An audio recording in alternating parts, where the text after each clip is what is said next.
ইসরায়েলের সঙ্গে চলমান সংঘাতে ইরান কখনো আপোষ করবে না বলে ঘোষণা করেছেন দেশটির সর্বোচ্চ ধর্মীয় নেতা আয়াতুল্লাহ আলী খামেনি। ইসরায়েলের জায়নবাদী শাসক গোষ্ঠীকে কোনো দয়া দেখানো হবে না বলেও উল্লেখ করেছেন তিনি। সামাজিক যোগাযোগ মাধ্যমে এক্সে পোস্ট করা এক বার্তায় খামেনি বলেন, আমরা অবশ্যই সন্ত্রাসী জায়নবাদীদের শক্ত জবাব দেব। ইরান কখনোই আপোষ করবে না, জায়নবাদীদের প্রতি কোনো দয়া দেখানো হবে না।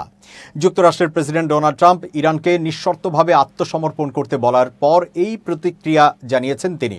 তবে তার এমন হুঁশিয়ারির মধ্যেই ইরানে নতুন করে হামলা চালিয়েছে ইসরায়েল। এই দফায় ইরানের ইউরেনিয়াম সমৃদ্ধকরণের একটি গুরুত্বপূর্ণ অংশ সেন্ট্রিফিউজ উৎপাদন কেন্দ্র ও তেহরানের কাছে একটি ক্ষেপণাস্ত্র উৎপাদন কেন্দ্রে হামলা চালানো হয়েছে বলে ইরানি গণমাধ্যমের বরাত দিয়ে খবর প্রকাশ করেছে বার্তা সংস্থা রয়টার্স।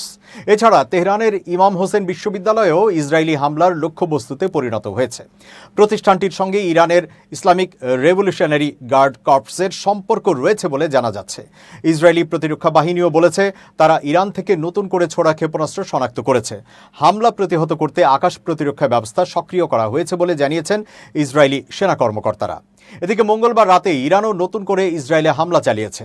হামলার আগে ইসরায়েলের বাণিজ্যিক রাজধানী তেল আবিবের বাসিন্দাদের সরে যেতে বলেছিলেন ইরানি কর্মকর্তারা। এ নিয়ে ইরান ইসরায়েল সংঘাত পঞ্চম দিনে গড়ালো।